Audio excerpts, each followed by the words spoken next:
श्री राम जय जय राम। श्री राम जय जय राम। श्री राम जय जय राम। श्री राम जय जय राम।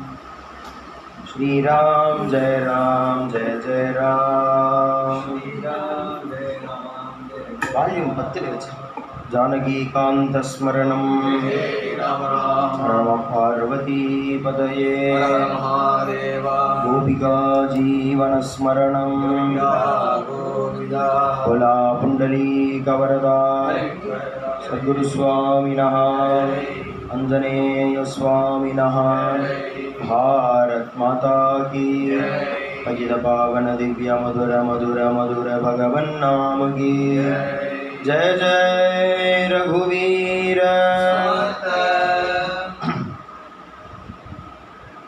शुक्लांबरधरं विष्णुं शशिवर्णं चतुर्भुजं प्रसन्नवदनं ध्यायेत् सर्वविघ्नोपशान्तये। सरस्वती नमस्तुभ्यं वरदे कामरूपिणी विद्यारम्भं करिष्यामि सिद्धिर्भवतु मे सदा। गुरुब्रह्मा गुरुर्विष्णुः गुरुदेवो महेश्वरः गुरुः साक्षात् परब्रह्म तस्मै श्रीगुरवे नमः। गुरवे सर्वलोकानां विषये भवरोगिणां निधये सर्वविद्यानां दक्षिणामूर्तये नमः। कूजन्तं राम रामेति मधुरं मधुराक्षरम् आरुह्य कविताशाखां वन्दे वाल्मीकिकोकिलं। वाल्मीकिर्मुनिसिंहस्य कवितावनचारिणः शृण्वन् रामकथानादं पूर्णयाति परां गतिं। यः पिबन् सततं रामचरितामृतसागरम् अदृप्तस्तं मुनिं वन्दे प्राचेतसमकल्मषम्। गोष्पदीकृतवाराशिं मशकीकृतराक्षसम् रामायण महामाला रत्नं वन्दे नीलात्मजम्। वाल्मीकिगिरिसम्भूता रामसागरगामिनी पुनातिभुवनं पुण्या रामायण महानदी।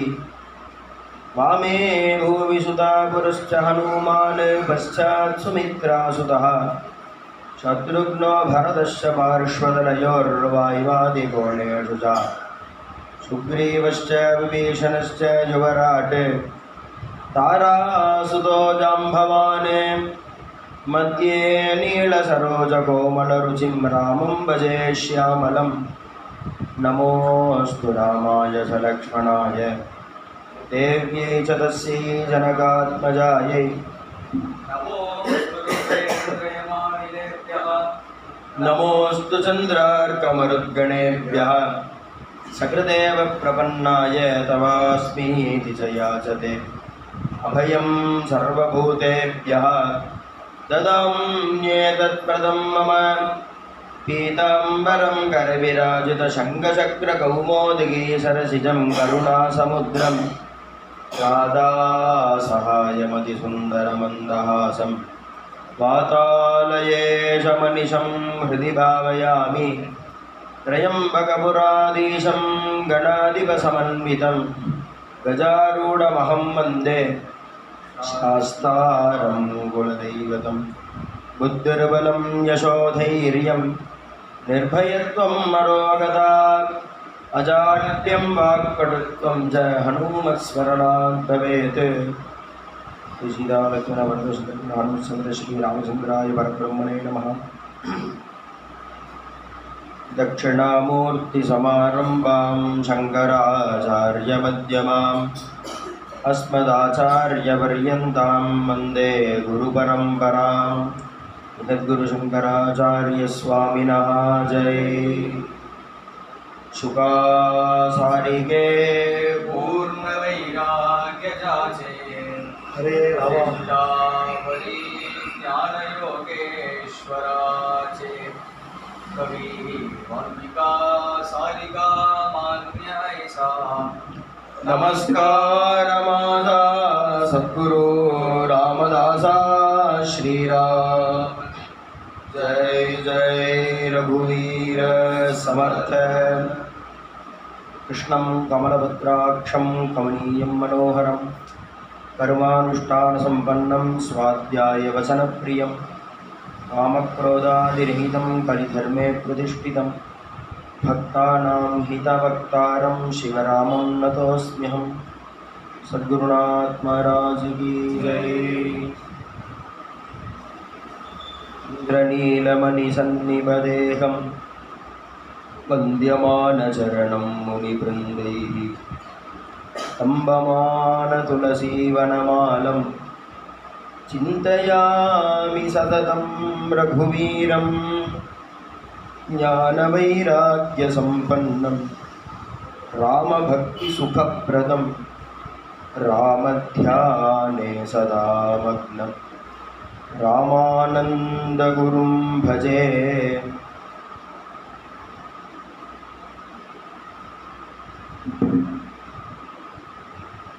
अथ राजा दशरथः तेषां दारक्रियां प्रति चिन्तयामास धर्मात्मा सोपाध्यायः स बान्धवः। अथ राजा दशरथः तेषां दारक्रियां प्रति चिन्तयामास धर्मात्मा सोपाध्यायः स बान्धवः।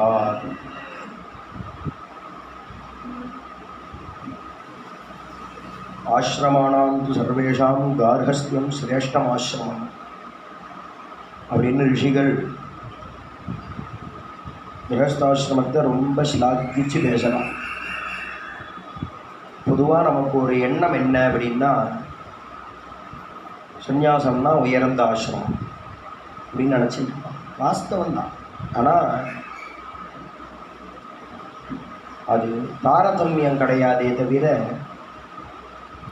மனுஷனுடைய நிலை ஆசிரமம். அதை வச்சு தானே பகவான் கீதையிலேயே சொல்கிறாங்க, சாதுர்வர்ணியம் மயா சிருஷ்டம் குண கர்ம விபாகசா பிராமண க்ஷத்ரிய வைஷ்ய சூத்ரான்னு நான் படைச்சிருக்கேன்.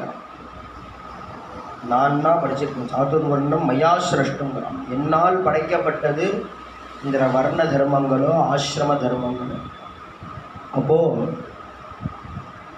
கலியில் வானப்பிரஸ்த தர்மம் கிடையாது, வர்ஜியம். கலியில் வானப்பிரஸ்தம் போகக்கூடாது. கலியில் 3 ஆசிரமம் தான் இடம்: பிரம்மச்சரியம், கிரகஸ்தம், சந்நியாசம்.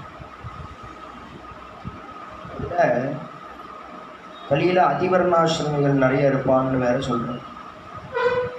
அதிவர்ணாசிரமிகனா ஆசிரம வர்ணத்தை, வர்ண தர்மம் ஆசிரம தர்மத்தை அதிக்கிரமிச்சவா, அதை தாண்டினவான்னு அர்த்தம். அது தாண்டதுன்னு ஒன்று, என்ட்ரியே ஆகாமல் இருக்கிறதுங்கிறது. இவன் இந்த தாண்டினவாளும் என்டரே ஆகாத உள்ளவாளும் 2 பேரும் பார்த்தா ஒன்று போல் இருப்பான். ஆனால் 2 ஒன்று இல்லைங்க. அப்போ தாண்டினவா அப்படின்னாங்க ராமகிருஷ்ண பரமஹம்சர். ராமகிருஷ்ண பரமஹம்சர்கிட்ட போய் ஏன் சந்தி பண்ணலன்னு யாராவது கேட்க முடியும்? ரமண பகவான்கிட்ட போய் நீங்கள் சந்தி பண்ணினாலா இல்லையா, ஏன் நெத்திக்கிட்டுக்கலை அப்படின்னு சேஷாத்ரி சுவாமிகிட்ட போய் யாராவது கேட்க முடியுமா? அப்போ என்ன, நீங்கள் நம்ம பார்த்து புள்ளேட்டையும் கேட்க முடியும். ஆனால் அவள்லாம் தாண்டினவா, இவெல்லாம் இன்னும் என்ட்ரே ஆளை. என்ட்ரே பார்க்குறதுக்கு 2 ஒன்று போல தான் இருக்கும். அவள் ரொம்ப புத்திசாலித்தனமாக கேள்வி கேட்க பையன் ரமணர் பண்ணுறாரா சந்தியாவந்தனம், நானும் ஞானிங்கிறான். நான்னுட்டாலே அவன் ஞானியா? ஞானியை எப்படி தெரிஞ்சுக்கிறது? அவர் சொல்லுவார், ஞானி அங்கேருந்து தான் தான் ஞானி, எனக்கு எல்லாரும் நமஸ்காரம் பண்ணு சொல்லுவார். பாகவதத்தில் பிரம்மனிஷ்டா சொல்கிறார், ஞானின்னு எப்படி தெரிஞ்சுக்க முடியும்? ஒருத்தர் ஞானி அப்படின்னு எப்படி கண்டுபிடிக்கிறது? அதுக்கு ஒரே ஒரு வழி தான், ஒரே ஒரு வழி தான், இன்னொரு 2வது வழி கிடையாது. இவர் ஞானின்னு எப்படி தெரிஞ்சுக்கிறதுனா இன்னொரு ஞானி சொல்லணும். யோகிராம் சூரத்குமார் ஞானி அப்படின்னு ஞானந்த சுவாமிகள் சொன்னார். ரமண பகவான் ஞானி அப்படின்னு சேஷாந்திரி சுவாமிகள் சொன்னார். விவேகானந்தர் ஞானி அப்படின்னு பரமஹம்சர் சொன்னார். ஞானின்னு ஒருத்தர் எப்படி தெரிஞ்சுக்கிறதுன்னா, அதுக்கு முன்னாடி உள்ள ஞானி இவன் ஞானின்னு சொல்லணும். அது ஒன்று தான் வழியே தவிர பாக்கி நமக்கு தெரியுமோ? ஏன்னா இது மாதிரி யோசிப்போம் நம்ம. ஆமாம், அவன் சந்தியாந்தரமே பண்ண மாட்டேங்கிறான், அவன் பெரிய ஞானியாக கொண்டு அண்ணாண்ட போயிடுவோம். என்னன்னா இது பரிபக்குவ நிலைங்கிறான். அப்போ என்னன்னா சந்நியாசம் வாங்கிக்கிறதுங்கிறதுலாம் ஒன்றும் இல்லை, அது ஏற்படுறது. கல்கட்டாவில் லாகிரி மகாசயான்னு ஒரு மகாத்மா இருந்தார். அவர் யாருன்னா பாபாஜி சித்தருடைய சிஷ்யர். லாகிரி மகாசயான்னு பேர் அவருக்கு. சென்ட்ரல் கவர்மெண்ட்டில் வேலை பார்த்துட்டு இருந்தார் பிரிட்டிஷ் காலத்தில். அவருக்கும் கொஞ்சம் முன்னாடி வச்சுக்கோங்களேன். அவர் அவர் யாரையாவது தொட்டார்னா அவன் சமாதிக்கு போயிடுவானோ, அப்பேற்பட்ட மகாத்மா அவர். அந்த லாகிரி மகாசயாங்கிற மகாத்மாவனுடைய சிஷ்யர் தான் சுவாமி யுக்தேஸ்வர் மகாராஜ். அந்த சுவாமி யுக்தேஸ்வர் மகாராஜனுடைய சிஷ்யர் தான் பரமஹம்ச யோகானந்தான்னு ஒரு மகாத்மா. கலிஃபோர்னியாவில் கூட அவருடைய ஹெட் ஆஃபீஸாக இருக்கும். பரமஹம்ச யோகானந்தா, ஆட்டோபயோகிராஃபி ஆஃப் யோகி அப்படின்லாம் புஸ்தகம்லாம் ரஜினி கூட சொல்லுவாரோன்னா, இந்த புக்கு தான் என் லைஃபையை மாற்றித்துன்னு ஒரு புஸ்தகம் காட்டுவார் அவர். இதெல்லாம் என்னன்னா பரிபக்குவ நிலை. அந்த சுவாமி யுக்தேஸ்வர மகாராஜனுடைய பீரியடில் கல்கட்டாவில் அந்த இன்றைக்கும் சுவாமி யுக்தேஸ்வர மகாராஜுக்கு அங்கே ஆசிரமங்கள்லாம் இருக்குது, பரமஹம்ச யோகானந்தக்கு ஆசிரமங்கள்லாம் இருக்குது கல்கட்டாவில். அங்கே ஒருத்தர் போயிட்டு வந்துருப்பார். நிறைய பேர் போவாரன்னு ஒரு ஆசிரமம்னா நிறைய டிவோட்டிஸ் இருப்பார். வாட்சிருக்கேன் இது சரியாக டேப் பண்ண வர மாட்டேங்குது. ஆச்சரியா?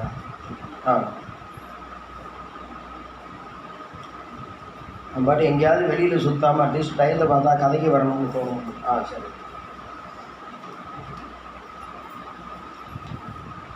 அவர் என்ன பண்ணினார், அவரும் கவர்மெண்ட் ஆஃபீஸில் வேலை பார்த்துட்டு இருந்தார்.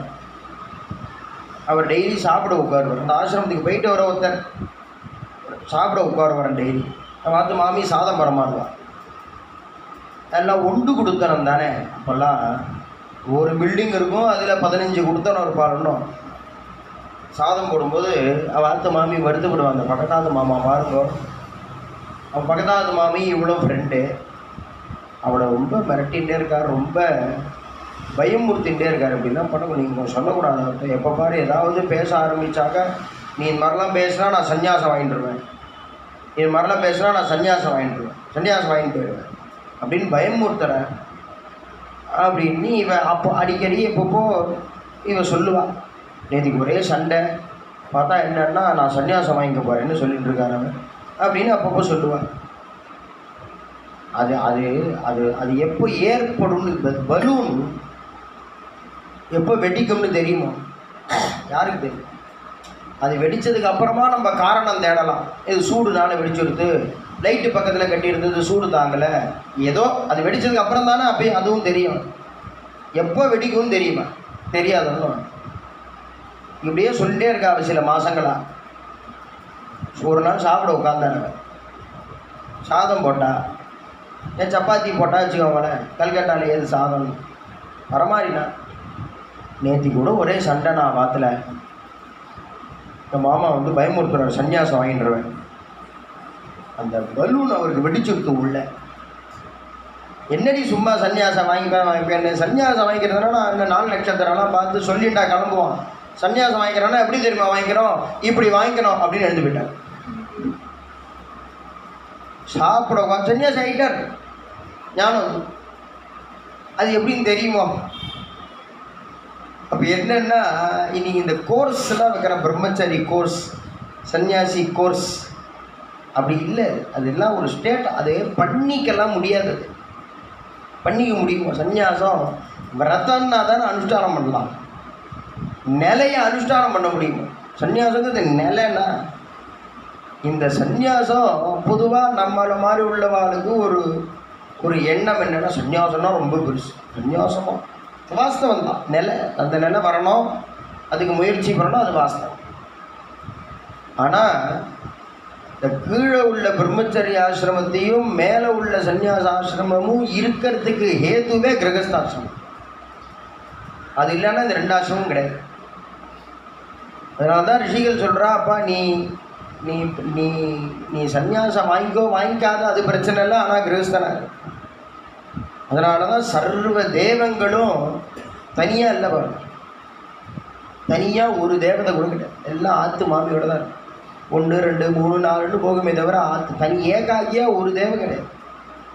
நம்ம இங்கே பிள்ளையார பிரம்மச்சாரின்னு சொல்லிட்டு இருக்கோமே தவிர ஆந்திரா தமிழ்நாடை கிராஸ் பண்ணிட்டா சித்தி புத்தின்னு 2 பேர் வருவாங்க. இங்கே நம்ம முருகரை வள்ளி தேவையானோட வச்சுட்டு இருக்கோம், அங்கே கார்த்திகேயன், அங்கே அவர் பிரம்மச்சரியர். நார்த் இந்தியாவில் முருகர். என்னன்னா அது தேவங்களே இந்த கிரகஸ்தாசிரமத்துடைய பெருமையை காட்டும். அவ்வப்பொழுது இறங்கி வந்து ஏதோ அவதாரத்தும் பொழுது சன்னியாசம் வாங்கிக்கிறானே தவிர தெய்வங்களே அப்போ கூட கிரகஸ்தாசிரமத்தினுடைய பெருமையை தானே காட்டுறார். ராமச்சந்திரமூர்த்தியோ கிருஷ்ண பரமாத்மாவோ அவ்வளவு கோபப்படுறார் நரசிம்மர், ஆனால் லக்ஷ்மி நரசிம்மராக பிரசாதம் உட்காந்துருக்கார். அப்போ என்னென்னா ஆசிரமானந்து சர்வேஷாம் பிரம்மச்சரியம், கிரகஸ்தம், வானப்பிரஸ்தம், சந்நியாசம், இது 4த்துலேயுமே உயர்ந்தது கிரகஸ்தாசிரமம். கார்கஸ்தியம் சிரேஷ்டம் ஆசிரமம்.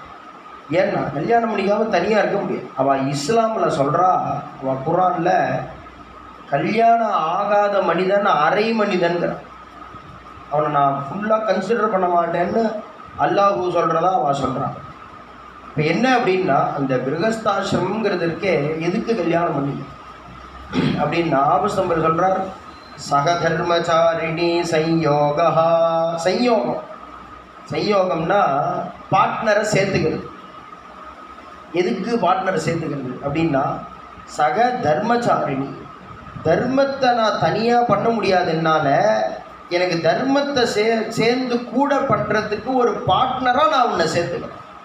சூத்திரமே அப்படி தான். எதுக்கு நீ கல்யாணம் பண்ணிக்கிறேன் அப்படின்னா சகதர்மச்சாரிணி சையோகா, தர்மம் பண்ணுறதுக்காக கல்யாணம் பண்ணிக்கிறேன். இப்போ என்ன அப்படின்னா அந்த ஆசை கிரகஸ்தாசிரமங்கிறது இருக்கே அவ்வளவு பொறுப்பு உள்ள ஆசிரமம். அது ஏதோ ஒரு ஒரு லக்ஸரியோ கம்ஃபர்ட்டை அனுபவிக்கிறதுக்கு ஆசிரமம் இல்லை. ஏன் அப்படின்னா அது பாகவத ரிஷபோபதேசத்தில் பகவான் ரிஷபதேவரை இந்த மகாவீரர்னு அவள் வச்சுட்டுருக்காளே, அவர் தான் ரிஷபதேவர் தான் அவள் மகாவீரர்னு வச்சுட்டுருக்கான். பகவான் ரிஷபதேவரை அவதாரம் பண்ணுறார். அந்த ரிஷபதேவரை தான் அவதூதராக அவர் சன்னியாசத்துக்கு கிளம்பும் பொழுது அந்த ரிஷபதேவர் தான் அவள் மகாவீரர்னு சொல்கிறான் இன்னைக்கு. அந்த ரிஷபதேவர் குழந்தைகளுக்கு புத்திரகாக ஏனசத்வம் சுத்தியே, தபஸ் பண்ணுங்கோப்பா, எல்லாரும் கல்யாணம் பண்ணிக்கோங்கோ, கல்யாணம் பண்ணிட்டு சௌக்கியமாக இருங்கோ. இந்த கல்யாணம் எதுக்கு பண்ணிக்கிறதுனா ஒரு கம்ஃபர்ட் அனுபவிக்கிறதுக்கு இல்லைங்கிற, ஒரு லக்ஸரி கம்ஃபர்ட் அனுபவிக்கிறதுக்கு கல்யாணம் கிடையாது. நாயந்தேகா தேகபாஜான்று லோகே கஷ்டான் காமானர்ஹதே விட்புஜாம். அதுக்கு நீ ஒரு பண்ணியாக பிறந்தா சௌக்கியமாக இருக்கும். ஏன் அப்படின்னா அது நம்ம வேணா அப்படியே சீ அப்படின்னு சொல்கிறோமே தவிர அது அந்த சாக்கடை தான் அமிர்தமாக இருக்குது பண்ணிக்கு. அது நமக்கு காலத்தாலே எழுந்து குளிக்கணும் அப்படின்னாக்கா மார்கழி மாதம்னா வெந்நீர் வேணும், இல்லை கணத்து ஜலம் வேணும், அது அப்படி அந்த கீசர் இருக்கணும். அப்படிலாம் அது இருக்கிற அந்த ஒரு பெறல்றது இந்த பக்கம் பெறல்றது நிஷ்கவலை. இப்போ நமக்கு சாப்பிடணும்னாக்கா வெத்த குழம்பு வேணும், அது வேணும், இது வேணும், லட்டு வேணும், ருசுக்கு வேணும், அப்படி இருந்தால் சாப்பிடுமே. அப்படி அதுக்கு அதில் வரதை அப்படியே சாப்பிட்றோம். நமக்கு 1 குழந்தை 2 குழந்தை தப்பித்துனா 3 குழந்தை படாத பாடுபடுறான், சாகர் மட்டும் சிரமப்படுறான் குழந்தைன்னு நினச்சிட்டு. அது ஒரு தடவை குட்டி போட்டுதுன்னா 10 குட்டி 12 குட்டி போடும். அப்போது நம்ம சௌக்கியமாக இருக்கோம். நம்ம எதெல்லாம் சௌக்கியம்னு நினச்சிட்டு இருக்கோமோ அந்த சௌக்கியங்கள்லாம் நம்மளை விட பிராணிகள் தான் சௌக்கியமாக இருக்கு. ஏன்னா நிஷ்கவலை, அதுக்கு வீடு வேணுங்கிறது இல்லை, சம்பாத்தியம் வேணுங்கிறது இல்லை. ஆனால் அதுவும் குளிக்க நம்ம என்னெல்லாம் பண்ணுறோமோ அதெல்லாம் பண்ணுறோம். ஆகார நித்ரா பயமைதுனானி சாமான்யமேதத் பசுபிர் நராணாம். எல்லாருக்கும் சமமாக இருக்கு. பர்திருஹரின்னு ஒரு மகாத்மா இருந்தார். அவர் நீதி சாஸ்திரம் பண்ணினார். அவர் பண்ணின ஸ்லோகம் ஆகார நித்ரா பயமைதுனானி. நான் சாப்பிட்றேன் அதனால நான் மனுஷன்னு சொல்ல முடியாது. ஏன்னா ஒரு நாய் சாப்பிட்றத அவள் சாப்பிட்றத வச்சு நான் மனுஷன்னு சொல்ல முடியாது. ஆகார நித்ரா, நான் தூங்குறேன் அதனால நான் மனுஷன்னா பசுமாடு தூங்குறத எனக்கு பயமாக இருக்கேன் அதனால நான் மனுஷன்னா உன்னை விட அதுதான் இன்னும் நிறைய பயப்படுறது. உன்னை பார்த்தே பயப்படுறது. மயிறு எனக்கு குழந்தைகள் பிறக்கிறதே அப்படின்னா உனக்கு என்னடா ஒரு குழந்தை பிறக்கிறது 2 குழந்தை பிறகு அதுக்கு பாரு, அது டசன் கணக்கில் பெக்கிறது பயம். இதெல்லாம் சாமான்யமேத்தது பசுபிர் நராணாம். இதெல்லாம் நேச்சர். இதெல்லாம் அப்போ நான் மனுஷியன்னு எப்படி சொல்கிறது?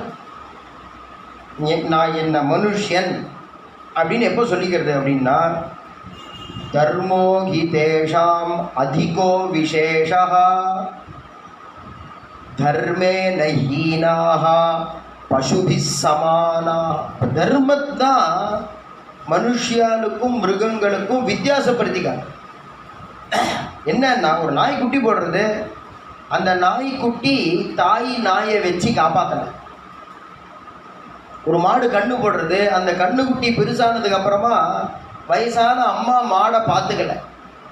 அப்போ என்னன்னா நான் எங்கள் அம்மாவுக்கு பிறந்திருக்கேன், எங்கள் அப்பாவுக்கு பிறந்திருக்கேன், எனக்கு வயசாச்சுன்னா எங்கள் அப்பா அம்மாவை பார்த்துக்கணும். நான் தர்மம். இந்த தர்மத்தினால தான் மனுஷியால் மிருகத்துக்கு வித்தியாசம் வருமே தவிர, அதுதான் அவர் கேட்குறார் விட் பூஜாம் ஏ, நீ எதெல்லாம் சௌக்கியம் நினச்சிட்டு இருக்கியோ அதுக்கெல்லாம் நீ மெனக்கேட வேண்டியதாக இருக்கு. ஆனால் எந்த மெனக்கேடும் இல்லாமல் வாசலில் சாக்கடையில் இருக்கிற ஒரு பண்ணி அந்த சௌக்கியத்தெல்லாம் சௌக்கியமாக அனுபவிச்சுட்டு இருக்கு. அப்போ அப்படி பண்ணாத. அப்போ எதுக்காக நம்ம பிறந்திருக்கோம்னா தர்மத்துக்காக. அப்போ அந்த தர்மம் அப்படின்னா சக தர்மச்சாரிணியும் செய்வாங்கன்னா கல்யாணங்கிறது லக்ஸரியவோ கம்ஃபர்ட் அனுபவிக்கிறதுக்கோ இல்லைப்பா, தர்மம் பண்ணுறதுக்கு தான் கல்யாணம்.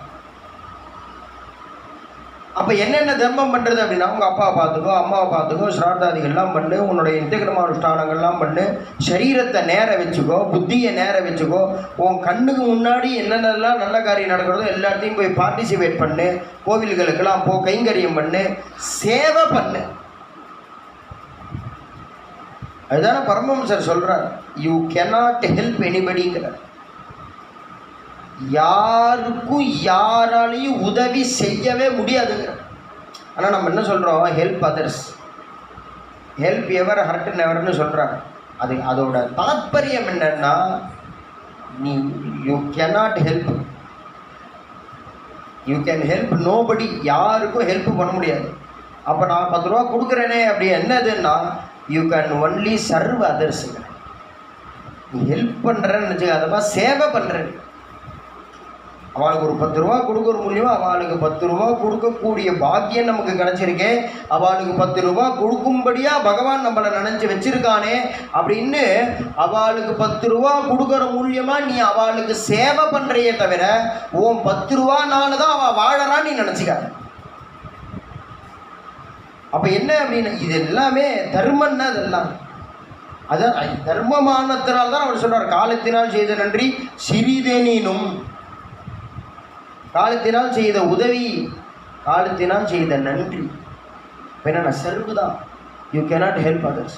யாருக்குமே ஹெல்ப் பண்ணவே முடியாது. அப்போ என்னன்னா அத்தனை பொறுப்பு இருக்கா கிரகஸ்தாசிரமத்துக்கு. ஒரு கிரகஸ்தன்னா சும்மா உட்காரக்கூடாது. எப்படி சும்மா உட்கார்றது? மாற்றி மாற்றி ஏதாவது தர்ம காரியத்தில் ஈடுபட்டுட்டே இருக்கணும். அப்போ அங்கே பிரம்மச்சாரியாக இருந்தாக்க கல்யாணம் நம்ம உலக வழக்கில் உண்டோணும். அவன் கல்யாணத்தை பண்ணி வச்சுட்டா பொறுப்பாயிடுவான் சார். இப்போ பொறுப்பு ஏன் வருதுன்னா அவளுக்கு இருக்கா கிரகஸ்தனுக்கு. அப்பேற்பட்ட பொறுப்பு இப்போ சூராலாக இருக்கா. சர்வே வேத வித சூராக சர்வே லோக ஹிதே ரதாக சர்வே ஞானோபசம்பன் அப்படி இருக்கா ராமாதிகள். இப்போ என்னன்னா அவளுக்கு ஒரு கல்யாணத்தை பண்ணி குடியும் கொடுத்தனமா வைக்கணும்னு ஆசைப்படுறான் தசரதமாக. அத ராஜா தசரதா வந்துட்டன தேஷாம் தாரக்ரியாம் பிரதி சிந்தயாமாச தர்மாத்மா சோபாத்யாய ச பாந்தவः ச உபாத்தியாய ச பாந்தவா, உபாத்தியாய கிரகஸ்த வாத்தியாரெல்லாம் கூப்பிடுறார். பாந்தவா பந்துக்கள் அத்தனை பேரையும் அப்பாவும் பிள்ளையும் மொத்தம் தனியாக கதவை சாத்திட்டு என்னடா என்ன அந்த பொண்ணாத்துல பேசினியா அப்படின்னு பேசுறேன். அதெல்லாம் எல்லாம் நிச்சயதார்த்தத்துக்கு நாள் எங்கள் அண்ணாக்கெல்லாம் நான் சொல்லிக்கிறேன்டா, நீ பேசாத, நீ என்ன பண்ணுறியோ பண்ணிட்டுறா அப்படின்னு சொல்லலையா. எல்லாரையும் கூப்பிட்டு உட்காத்தி வச்சு, ரித்துவிகள்லாம் கூப்பிட்டு, மந்திரிகள் எல்லாம் கூப்பிட்டு, எல்லாரையும் கூப்பிட்டு உட்காத்தி வச்சு, தர்மாத்மா சிந்தையா தசரதா சிந்தையாம, கவலைப்பட்டாங்க. சிந்தையாமாசா, தசரதருக்கு கவலையா. என்ன கவலை? ஏன் கவலை? தரித்திரனா திடீர்னு யாராவது நாளைக்கு பொண்ணு திட்டேன்னா, சார் ஒரு 6 மாதம் தள்ளி வச்சுக்கோங்க சார் நீங்கள் கல்யாணத்தை, நான் கொஞ்சம் அதுக்குள்ளேயும் சேர்த்துன்றேன் அப்படி ஏதாவது சொல்லணுமா? இன்னும் லோகம் பூரா அவரோடது. அப்புறம் ஏன் கவலைப்படுறாரு? அப்போது ஃபைனான்ஷியல் கவலை இல்லை. ஒருவேளை ராமர் அசடோ, இவனுக்கெல்லாம் யார் சார் பொண்ணு கொடுப்பா அப்படின்னா, அப்படி எப்பேற்பட்ட சர்வே வேதவித சூராகிறான் அப்பேற்பட்ட பிரபு. ஸோ அந்த கவலையும் இல்லை. அப்புறம் எதுக்கு கவலைப்படுறார்? ஒருவேளை கண்ணு தெரியாது, காது கேட்காது, நொண்டி மொடமா அப்படின்னா, கந்தர்வ ராஜ பிரதிமங்கிற மன்மதன் 10,000 கந்தர்பாயுத சுந்தரங்கிற 10,000 மன்மதன் மாதிரி ரூபவானார். அப்புறம் எதுக்கு தான் கவலைப்படுறார்? காசுக்கே கவலை இல்லை. பொண்ணு கிடைக்கலையா அப்படின்னா இப்போ மாதிரி இல்லை. இப்போ குடிமை வச்சுருந்தா கல்யாணம் பண்ணிக்க மாட்டேன் அப்படின்லாம் சொல்கிற, வேஷ்டி கட்டிக்கிறவனை கல்யாணம் பண்ணி இப்படிலாம் சொல்கிற இருக்கா சார்? வேஷ்டி கட்டின்டா கல்யாணம் பண்ணிக்க மாட்டேங்கிறான். என் தம்பிக்கு பார்த்துருக்கும் படாத பாடு படுறோம். ஒன்றும் பண்ண வேஷ்டி கட்டிப்பானா கேட்குறா. எங்கள் அண்ணா பொண்ணு பார்க்கும் பொழுது உங்கள் ஆற்றுல வெஸ்டர்ன் டாய்லெட் இருக்கான்னு கேட்குறா ஒரு மாமி. நீங்கள் என்ன பதில் சொல்கிறது? அது மாதிரி ஒன்றும் அப்படிலாம் இல்லை. திரேதாயுகத்தை பற்றி பேசின்னு இருக்கேன். அப்போ பொண்கள்டேந்து ஒரு கெடுபிடி இருக்கா அப்படின்னா எதுக்காக கவலைப்பட்டா?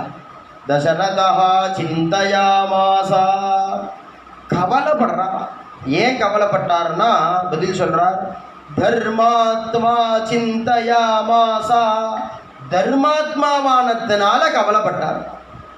தர்மாத்மாவாக இருக்கிறது எதுக்காக கவலைப்படுவானே அப்படின்னா, பொண்ணுக்கு கல்யாணம் பண்ணி கொடுக்குறது என்னன்னா ஃப்ரீ. அப்புறம் நம்ம கவலை கிடையாது. பொண்ணு கல்யாணம் பண்ணி கொடுத்தா, கோத்திரத்தை மாற்றி கொடுத்தாச்சுன்னா அதுக்கப்புறம் அதுக்கும் நமக்கு சம்மந்தமே கிடையாது. அது ஏதோ உன் வாழ்க்கை நீ பார்த்துக்கோ, எனக்கும் உனக்கும் சம்மந்தம் இல்லை. ஏதோ வரியா 2 நாள் இருக்கியா கிளம்பி போயிடு. பொண்ணுக்கு கல்யாணம் பண்ணி கொடுத்து கவலை விடுறது, பிள்ளைக்கு கல்யாணம் பண்ணிக்கிறது இவன் கவலையை ஸ்வீகரணம் பண்ணிக்கிறது. ஏன்னா அந்த பொண்ணு எப்படி இருக்குமோ தெரியாது. நம்ம ஆத்து தர்மங்களுக்கெல்லாம் அனுகூலமாக இருக்கணும். நாளைக்கு தசரதனுடைய அந்திம காலமோ இல்லை பரலோகமோ வர பொண்ணு கையில் இவ்வளவு யோசிக்க, தர்மாத்மாவானத்தினால இவ்வளவு யோசித்து கவலைப்பட்டாரா. நல்ல பொண்ணாக வரணுமே, நல்ல குடும்பத்திலேருந்து இதெல்லாம் இன்னைக்கு புரியுமோ? ரெண்டு நபர் சம்பந்தப்படுறது கல்யாணம் கிடையாது. 2 குடும்பம் 2 பரம்பரை சேர்றது தானே கல்யாணம். எனக்கு அவளை பிடிச்சிருக்கு, அவளுக்கு நான் பிடிச்சி நான் பண்ணிக்கிறேன், உனக்கு என்னன்னு கேட்குறான். இன்னைக்கு அப்பா பார்த்து கேட்குறான், உனக்கு என்னம்மா? எனக்கு பிடிச்சிருக்கு அவளைங்கிறான். 2 நபரை சேர்றது இல்லையா கல்யாணம்? 2 பரம்பரை சேர்றது தானே கல்யாணம். வரவன் நல்லபடியாக இருக்கணும். நம்ம தர்மத்துக்கு இவர் இங்கே கவலைப்பட்டதுனால தான் அங்கே ஜனக மகாராஜா ராமன்ட்ட சொல்கிறார், அப்பா ஓன் தர்மத்துக்கு அவள் வருவா. சாதேவ அனுகதா சதா சகதர்மச்சாரிணி. உன் தர்மத்துக்கு உங்கள் ஆற்றுக்கு வந்து 40 வருஷம் கழிச்சு எங்கள் ஆற்றுல இப்படி தான் பண்ணுவா, குழக்கட்டான்னு சொல்ல மாட்டான். கல்யாணம் பண்ணின்னு வந்து 40 வருஷம் ஆகுது, பேரம் பேத்தி பாட்டி குழக்கட்டை பண்ணி கொடுன்னா பிறந்தாத்து குழக்கட்டையை பண்ணி தருவாளாம். ஏன்னா புக்காத்து குழக்கட்டை தெரியாது. அங்கே இருந்தது 20 வருஷம், இங்கே வந்து 40 வருஷம் ஆகுது தெரியாது. ஏன்னா எங்காத்து அதை பற்றி விஷயம் இல்லை. சூத்திரம் இல்லை, வேதம் என்ன சொல்ற. நீ மாறிவிட்டேன்னாக்கா அப்புறம் இங்கேருந்து தான் அந்த கல்யாணம் ஆன பொண்கள்னா அம்மாவோட ஃபோன் பேசக்கூடாதுன்னு சட்டம் போட்டாலே பாதி பிரச்சனை சரியாகும். பாதி பிரச்சனைக்கு மேலே சரியாகும்.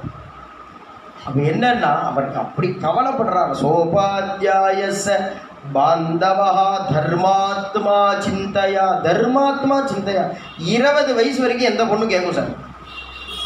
20 வயசு வரைக்கும் எந்த பொண்ணும் எந்த பிள்ளையும் அப்பா அம்மா சொன்னால் கேட்பான்.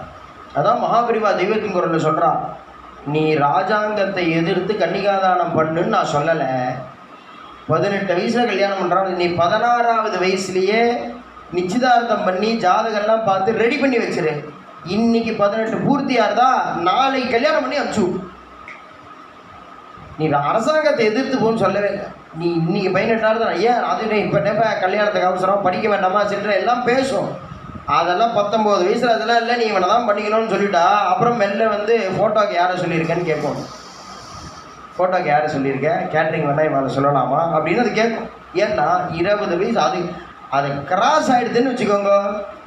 அதுக்கப்புறம் அது மூஞ்சி பார்த்து மூட பார்த்து பேசும்.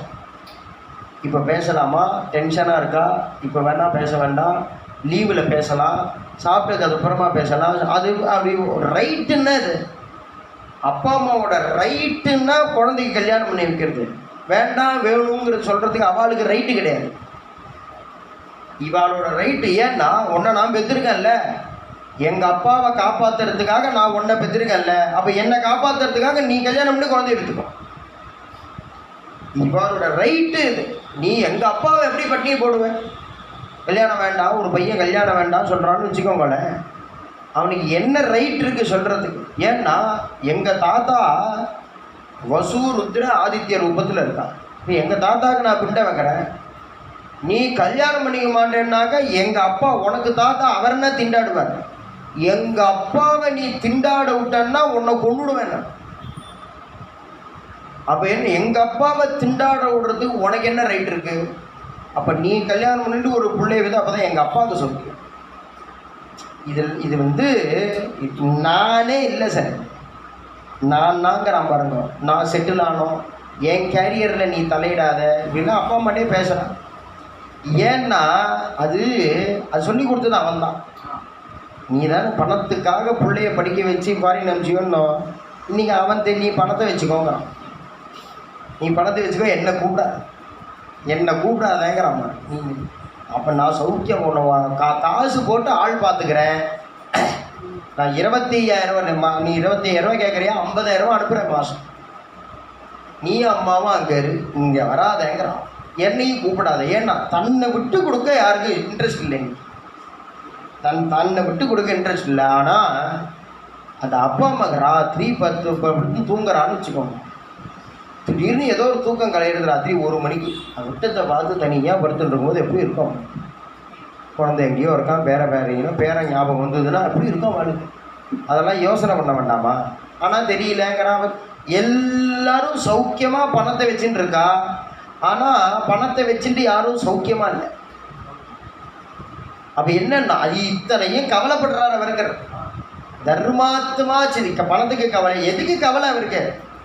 சிந்தையா மாசா தசரதர் கவலைப்பட்டார். ஏன் கவலைப்பட்டார்னா தர்மாத்மா சிந்தையா, தர்மாத்மாவானத்தினால கவலைப்பட்டார். சிந்தையா மாச தர்மாத்மா சோபாத்தியாய சபாந்தவா. பந்துக்கள் எல்லாரையும் கூப்பிட்டு உட்காந்து வச்சு, எனக்கு ரொம்ப கவலையாக இருக்குது, நீங்கள் நீ ட்ரை கூட பண்ணி பாருங்க.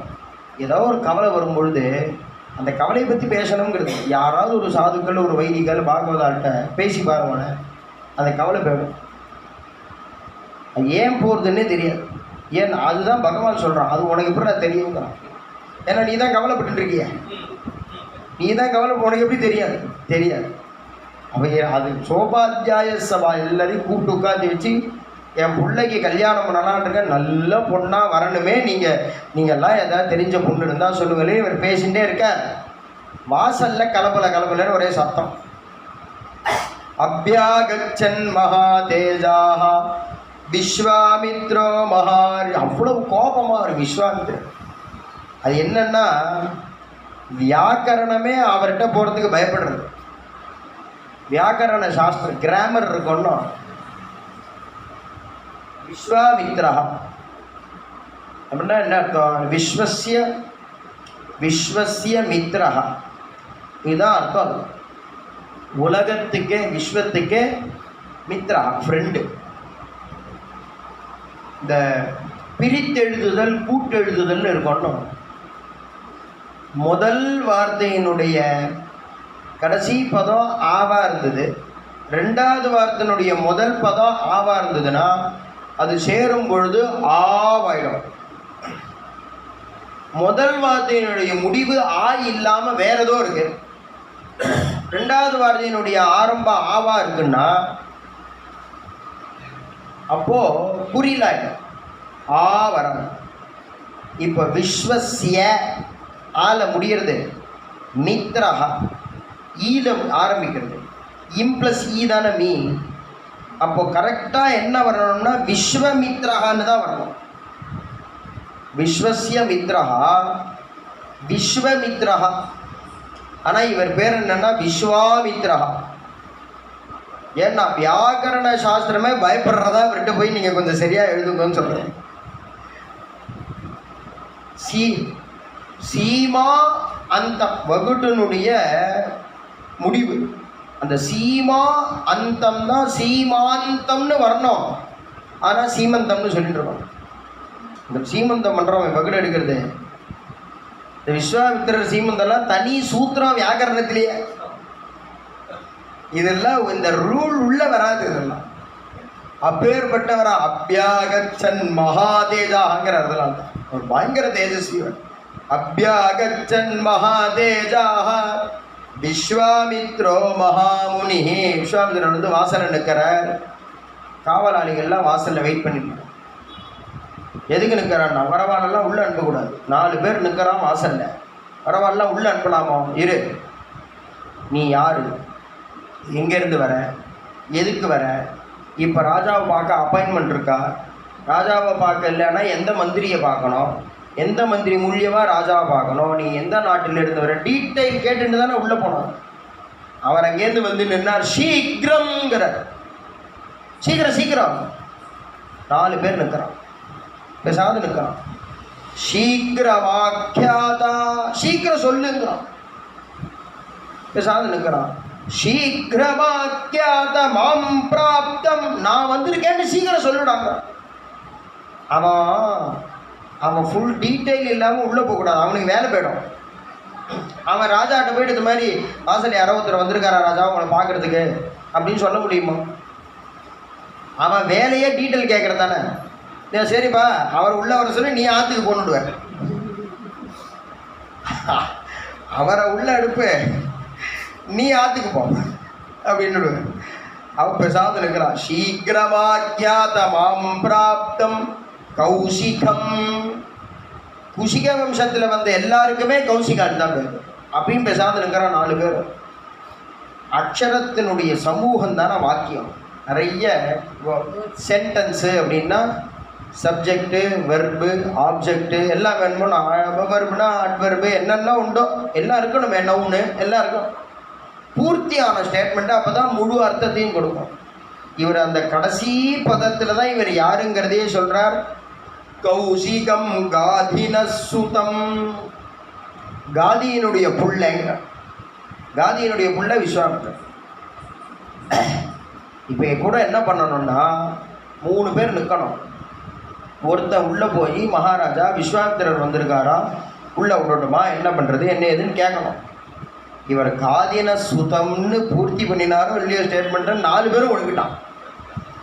நான் ஏன் 4 பேரும் போகக்கூடாது, 4 பேரும் ராஜாட்ட போகக்கூடாது. 4 பேரும் ஓடி வந்தால் ராஜாவுக்கு என்ன தோணும்? 4 பேரும் போகக்கூடாது. இவன் என்ன பண்ணான்னா, ஏதோ இவர் இத்தனை நேரம் பேசினதுக்கு நம்ம நின்னதுக்கு நம்மளை சபிக்காமல் இருந்தாரே, அது நம்ம அப்பா அம்மாலாம் பண்ணின புண்ணியம், இவர் கண்ணில் இனி படக்கூடாது, கதை விடுக்கலையாவது ஒளிஞ்சிருப்போமேன்ட்டு 3 பேர் கதை விடுக்கல ஒளிஞ்சினானா, ஒருத்தன் ஓடினானா உள்ள. இவர் பந்துக்கள் எல்லாம் கூப்பிட்டு உட்காத்தி வச்சு ராமனுக்கு கல்யாணம் வரணுமே, நீங்கள்லாம் நல்ல பொண்ணாக சொல்லுங்கன்னு பேசி கல்யாண விஷயமா இவர் பேசிட்டு இருக்காருன்னு அவன் அங்கேருந்து ஓடி வரான். ஓடி வந்து வந்துட்டார்னா சொல்லணும் விஸ்வாமித்திரர் தான் வந்திருக்கார். பிராப்தஹா வந்துட்டார் அப்படின்னா சொல்லணும். பிராப்தம்னா வந்துடுத்துன்னா அவனுக்கு பயம். பிராப்தமா வேதயாமாசு வந்துடுத்துன்னா அவன் வந்துட்டார்னு சொல்லணும்னு கூட தோணை. அவன் அங்கேருந்து ஓடி வந்து வந்துடுத்துன்னா தசரதருக்கு அந்த உபஸ்ருதி நன்னா இருந்தான். என்னன்னா கல்யாணத்தை பற்றி பேசுகிறான், அவன் வந்துடுத்துன்னான். ஒரு கல்யாணமே வந்த மாதிரி அது. இதுதான் உபஸ்ருத்தின்னு பேர். நம்ம ஏதோ ஆத்திரிங்க உட்காந்து கவலைப்பட்டு இருக்கோம், வாசலில் யாரோ ரெண்டு பேர் சம்மந்தம் இல்லாமல் அவள் பேசிட்டு போகிறா, அதெல்லாம் நீங்கள் கவலையே படாதீங்க சார், சூப்பராக ஆகிடும் அப்படின்னா அது உபஸ்ருதி. நீங்கள் கவலைப்படுறதுக்கும் அவள் ஏதோ பதில் சொல்கிற மாதிரி இருக்குது பார்த்தீங்கன்னா, இது உபஸ்ருத்தின்னு பேர். அவனுக்கு அது பிராப்தமா வேதயாமாசு அழகாக வந்துடுத்துன்னு ஒன்றையும் சந்தோஷம். என்னடா வந்துடுத்து? இல்லை விஸ்வாமித்திரர் வந்திருக்கேன். உடனே நம்மளா இருந்தால் என்ன பண்ணுவோம், யார் வந்தாலும் இப்போ பார்க்க முடியாது, எல்லாரையும் கூப்பிட்டு கான்ஃபரன்ஸ் மீட்டிங்கில் இருக்கேன் நான், அவரை வெயிட் பண்ண சொல்லு, இல்லையா அவரையும் ஜாயின் பண்ணிக்க சொல்லு, அவர் எதுக்கு வந்திருக்காருங்கிறத அப்புறமா கேட்டுக்கிறேன், குழந்தை கல்யாணத்தை பற்றி பேசின்னு இருக்க முக்கியமாக இப்போ யாரையும் அட்டென்ட் பண்ண முடியாது அப்படின்னா நம்ம சொல்லுவோம். தசரத மகாராஜா தர்மாத்மா சிந்தையாமாசன்னு சொல்கிறாருன்னோ, தர்மாத்மாவானதுனால அவர் தர்மம் தெரிஞ்சவர் ஆனதுனால அவர் என்ன பண்ணினார்னா கல்யாண கவலையை மூட்டை கட்டி வச்சார். வாசலில் வந்திருக்கிற ரிஷியை போய் முதல்ல ஆக்வானம். ஏன் அப்படின்னா நம்ம கவலைப்படுறதுனால ஒன்றும் ஆப்போறது இல்லை. விஸ்வாமித்திரர் இப்போ ராமருக்கு நல்லபடியாக கல்யாணம் ஆட்டோம்னு வாக்குனால சொல்லிட்டாருன்னா அதுதான் நடக்குது. அதனால் கல்யாண கவலையை மூட்டை கட்டி வச்சார். அர்க்கியம் பாத்தியம் ஆச்சமனியம்னு சவுண்டு கொடுத்தார். ஏன் அப்படின்னா வாசலில் வந்திருக்கிற முதல்ல போய் உள்ளே வாங்கோன்னு சொல்லணும். வாசல் யாரோ ஒரு பெரியவா வந்திருக்கா அப்படின்னா திடீர்னு வந்துட்டா அவர் உள்ளே வர ஒரு நிமிஷம் இருக்கும். என்னென்னா பூர்ணம், அப்புறம் தவளையை எடுத்து தண்ணியை குடித்து மாவளையை வச்சு அப்புறம் அது மேலே தேங்காயை வச்சு அது மேலே பூவை வச்சு அடியில் தாம்பாளத்தை வச்சு எடுத்து அப்படி கொடுக்க வேண்டாமே. வர்றவாளை முதல்ல வாங்கோன்னு கூப்பிட்டு உட்காந்து வச்சுடணும் உள்ள. அப்புறமா 2 நிமிஷம் உட்காந்துக்கோங்க, அப்புறம் நீ போய் எடுத்துன்னு பூர்ணத்தை கொடுத்தா அவர் தொடப்படுறாரு. அப்போ என்னென்னா வான்னு சொல்ல வேண்டாமா, 1 நிமிஷம் இருங்கோ அப்படி வெல்கம் பண்ணுறான்னா அவரை பூர்ண கும்பத்தில் அவர் நின்றுட்டே இருக்கார். இன்னைக்கு தருவானா நாளைக்கு தருவானா பூர்ண கும்பம் எப்போ வரும்? இந்த தர்மம்லாம் தசரத மகாராஜாவுக்கு தெரியும் ஒன்றும். அதனால் வாக்குனால அவர் வாசலுக்கு ஓடி வர்றார். வரும்பொழுதே ஆசனம் மர்க்கியம் பாத்தியம் ஆசவனியம், ஆனால் எல்லாம் ரெடியாக இருக்கணும்னு அர்த்தம். நான் அவரை உள்ள ஐஷிண்டு வருவேன், எல்லாம் ரெடியாக இருக்கணும். ஆனால் எல்லாம் ரெடி பண்ணிட்டான். இவர் அங்கேருந்து போகிறார். போன உடனே வாங்கன்னு சொல்லலையா. அவர் என்ன சொல்கிறாருன்னா கொண்டாடுறார் அவர் வந்தது. யதாமிருதஸ்ய சம்பிராப்தி யதா வருஷமனூதகே தத யதா சதிருஷதாரேஷு புத்திரஜன்மா பிரஜஸ்ய ச பிரணஷ்டஸ்ய யதா லாபஹ யதா ஹர்ஷோ மகோதயே ததைவாகமனம் மன்யே ஸ்வாகதந்தே மகாமுனே. வாங்கோ யதா அமிர்தஸ்ய சம்பிராப்தி யதா அமிர்தஸ்ய சம்பிராப்தி. நமக்கெல்லாம் அமிர்தம் கிடைக்குமோ? நம்ம மனுஷியாளுக்கு என்ன பேருன்னா மர்த்தியான்னு பேர். மனுஷியன் அப்படின்னா என்ன அர்த்தம்? மர்த்தியன்னு அர்த்தம். மர்த்தியன்னா சாக போகிறவன் அர்த்தம். நம்ம பிறக்கிறது எதுக்குன்னா சாகிறது எதுக்குன்னா பிறக்கிறது. ஜாதசி துருவம் மிருத்யு துருவம் ஜென்ம மிருதசிச்ச. பிறந்தா சாகணும், செத்தா பிறக்கணும். இதுதான் நம்மளுடையது. நமக்கு போய் அமிர்தம் கிடைக்குமோ? தேவேந்திரன் தரவே மாட்டான் அமிர்தம். பிரம்ம புவனான் லோகாஹ புனராவர்த்தினோர்ஜுனா. கீதையில் பகவான் சொல்கிறான், நீ நிறைய யாகங்கள் புண்ணியங்கள்லாம் பண்ணி தவறி சொர்க்கத்துக்கு போயிட்டேன்னா இங்கே பாடுபட்டு மலையாக புண்ணியம் பண்ணியிருப்பேன். அங்கே போயிட்டு 4 சொட்டு அமிர்தத்தை அப்படி வாயில் தெளிப்பணும்.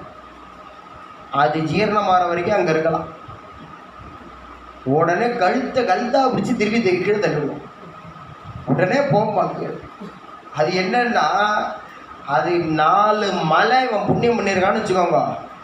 இவன் தெளித்தது 3 மலை ஜீரணமாயிருக்கு புண்ணியம். பாக்கி 1 மலை புண்ணியம் அப்படியே இருக்குது ஒரு மலைக்கு.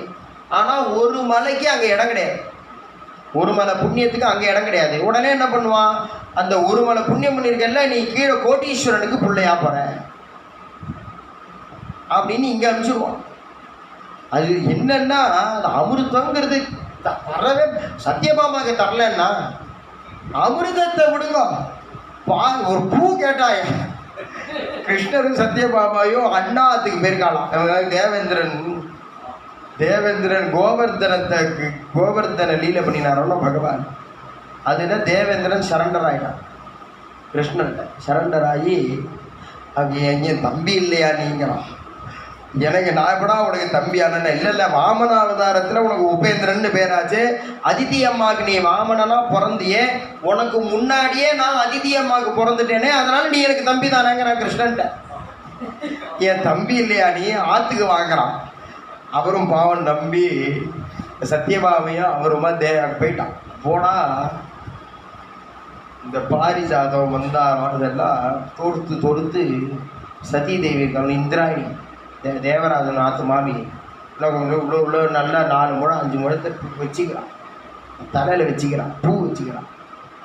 பேசாத இருந்திருக்கலாம் சத்யபாமை.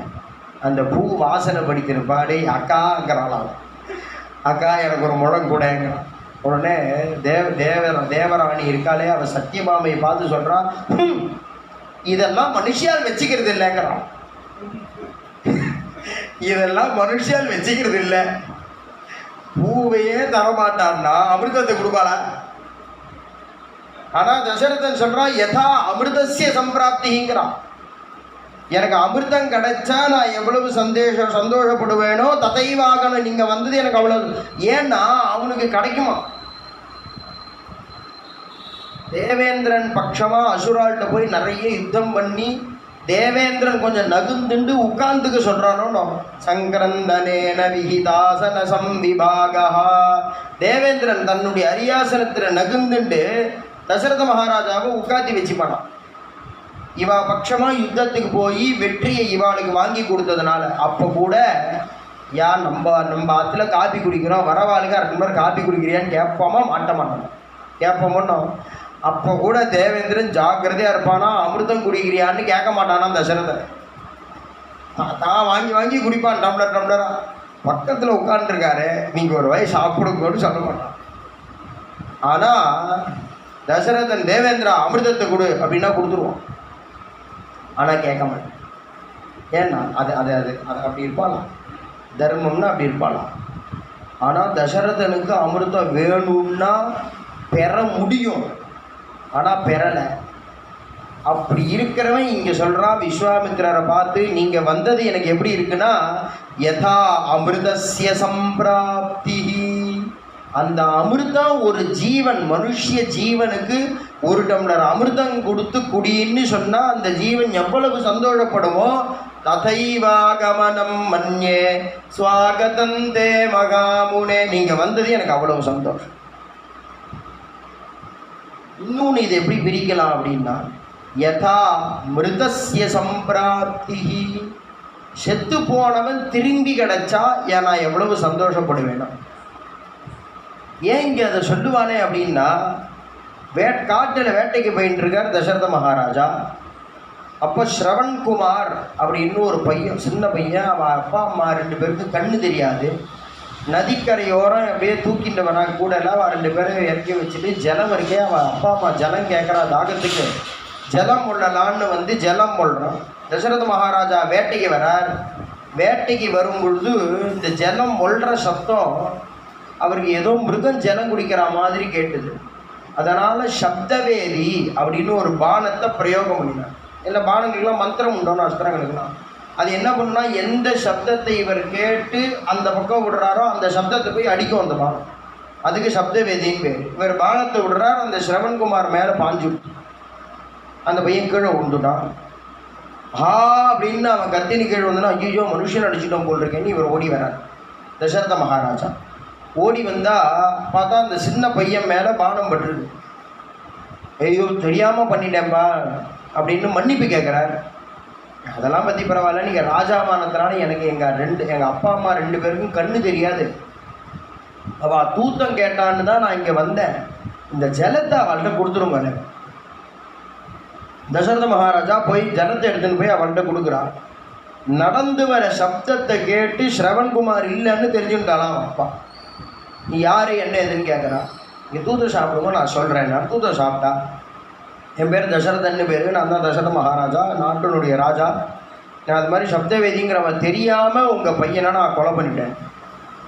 உடனே அவர் சாபம் கொடுக்குறார், நான் எப்படி புத்திர சோகத்தில் சிரமப்படுறேனோ அது மாதிரி நீயும் புத்திர சோகத்தில் தான் காலமாக அப்படின்னு அவர் தசரதனுக்கு சாபம் கொடுக்குறார். அந்த சாபம் அன்னைக்கு தசரத மகாராஜாவுக்கு அவ்வளோ சந்தோஷமாக இருந்ததா. ஏன்னா ராமர் பிறக்கிறதுக்கு முன்னாடி நடந்த சம்பவம் அது. நமக்கு ஒரு புள்ள பிறக்குமான்னு நினச்சிட்டு இருந்தான். இப்போ எப்போ இவர் சாபம் கொடுக்குறாரோ புத்திர சோகத்தினாலன்னு நிச்சயமாக நமக்கு புள்ள பிறக்கணும். அன்னைக்கு அந்த சாபம் வரமா இருந்தது. ராமர் பிறந்தாரோன்னா ராமர் பிறந்ததுலேருந்து இவருக்கு அந்த சாபம் ஞாபகத்தில் இருக்கு. ஐயோ என் உயிரே ராமனாச்சே, இவன் நம்மளை விட்டு போயிட போகிறானே நம்மளை விட்டு பிரிஞ்சு போயிட போகிறானே அப்படின்னு புத்திர சோகம் யதார்த்தமாக வரத்துக்கு முன்னாடியே இவருக்கு வந்துடுது. ராமர் காட்டுக்கு போகிறதுக்கு முன்னாடியே இவருக்கு ராமர் பிறந்ததுலேருந்து பத்திரமாக பார்த்துக்கிறார் ராமரை. யதா மிருதஸ்ய சம்பிராப்தி.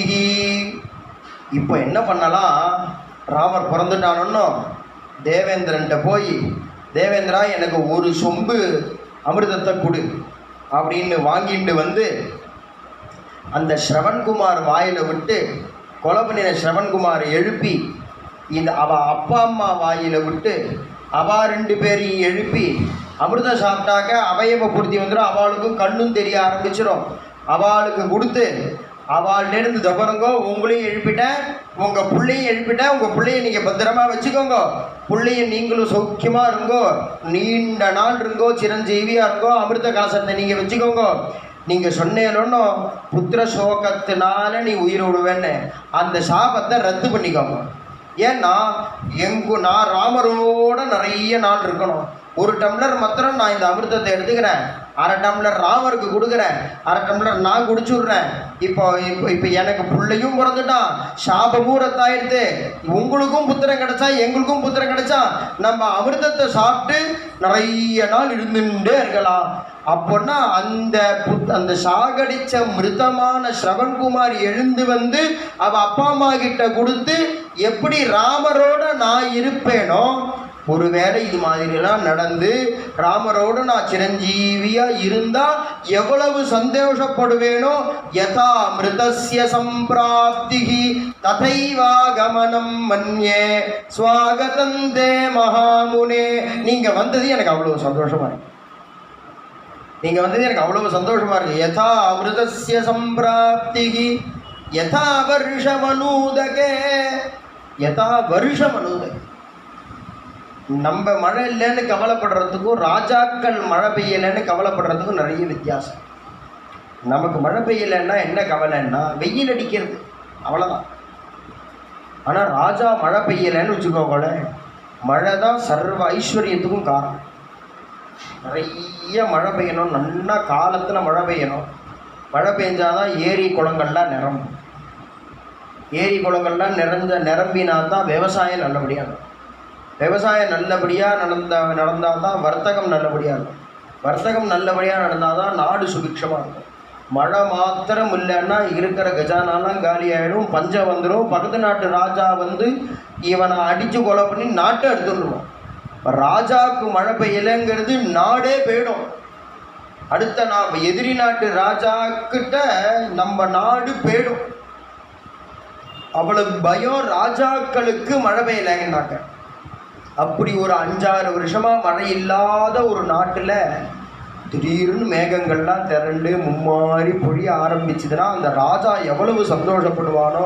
யதா வருஷ மனூதகே. நான் ராஜாவானதுனால எனக்கு மழையினுடைய மதிப்பு தெரியுங்கிறதுனால மழையே இல்லாத பூமியில் மழை பெஞ்சா ஒரு ராஜா எவ்வளவு சந்தோஷப்படுவானோ. ததைவாகமனம் மன்யே ஸ்வாகதந்தே மகாமுனே. நீங்கள் வந்ததுல எனக்கு அவ்வளவு சந்தோஷம். யதா சதிருஷதாரேஷு. இந்த கல்யாணம் பண்ணிக்கிற மாமி இருக்காளே, மாமா மாமியை கல்யாணம் பண்ணிட்டாலும் சரி, மாமி மாமாவை கல்யாணம் சதிருஷமாக இருக்கணும். தாரம் நான் கதைக்கு போகிறேன்டி, பஜனைக்கு போகிறேன்டி அப்படின்னா அது என்னம்மா என்னை விட்டுட்டு போவேன்னு இருங்கோ, நானும் வரேன்னு பின்னாடி பைக்கில் வந்து உட்காந்துக்கணுமா. அப்படி உள்ளவாளுக்கு இது புரியாது. என்னம்மா நீ கதைக்கு போவ, பஜனைக்கு போவ, இங்கே வீட்டில் உட்காரு அப்படின்னு சொல்கிறவாளுக்கு தான் யதா சதிருஷதாரேஷுவோட அர்த்தமே புரியும்.